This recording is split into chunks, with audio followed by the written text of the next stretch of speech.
ಬಹುಮಹಡಿ apartment ಕಟ್ಟಡದಿಂದ ಆಕಸ್ಮಿಕವಾಗಿ ಬಿದ್ದು ಮಹಿಳೆಯೊರ್ವರು ಸಾವನ್ನಪ್ಪಿರುವಂತಹ ದಾರುಣ ಘಟನೆ ಉಡುಪಿ ಜಿಲ್ಲೆಯ ಕುಂದಾಪುರ ಮುಖ್ಯ ರಸ್ತೆಯ ಹಳೆ ಗೀತಾಂಜಲಿ ಟಾಕೀಸ್ ಬಳಿ ನಡೆದಿದೆ.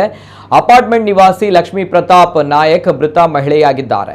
ಭಾನುವಾರ ಸಂಜೆ 7 ಗಂಟೆ ಸುಮಾರಿಗೆ ಲಕ್ಷ್ಮಿ ಅವರು ಟೆರೇಸ್ನಲ್ಲಿ ಒಣಗಲು ಇಟ್ಟಿದ್ದ ತೆಂಗಿನಕಾಯಿಯನ್ನ ತರಲು ಹೋಗಿದ್ರು. ಈ ಸಂದರ್ಭ ಅವರು ಆಕಸ್ಮಿಕವಾಗಿ ಟೆರೇಸ್ನಲ್ಲಿ ಅಳವಡಿಸಿದ್ದ ಫೈಬರ್ ಶೀಟ್ ಮೇಲೆ ಕಾಲಿರಿಸಿದ್ದಾರೆ. ಅದು ಜಾರಿ ಕೆಳಗೆ ಬಿದ್ದ ಪರಿಣಾಮ ತಲೆ ಮತ್ತು ಕೈಗಳಿಗೆ ತೀವ್ರ ಗಾಯಗಳಾಗಿದ್ದು ಆಕೆ ಸ್ಥಳದಲ್ಲೇ ಸಾವನ್ನಪ್ಪಿದ್ದಾರೆ.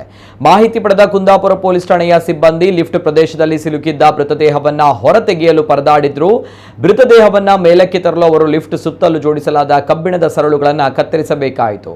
ಈ ಘಟನೆ ಕುರಿತು ಕುಂದಾಪುರ ನಗರ ಠಾಣೆಯಲ್ಲಿ ಪ್ರಕರಣ ದಾಖಲಾಗಿದೆ. ಮೃತರ ಶವವನ್ನ ಸರ್ಕಾರಿ ಆಸ್ಪತ್ರೆಯ ಶವಾಗಾರದಲ್ಲಿ ಇರಿಸಲಾಗಿದೆ. ಮೃತ ಲಕ್ಷ್ಮಿ ನಗರದ ಲೆಕ್ಕ ಪರಿಶೋಧಕ ಪ್ರತಾಪ್ ನಾಯಕ್ ಅವರ ಪತ್ನಿಯಾಗಿದ್ದು 2 ಪುತ್ರರನ್ನ ಅಗಲಿದ್ದಾರೆ.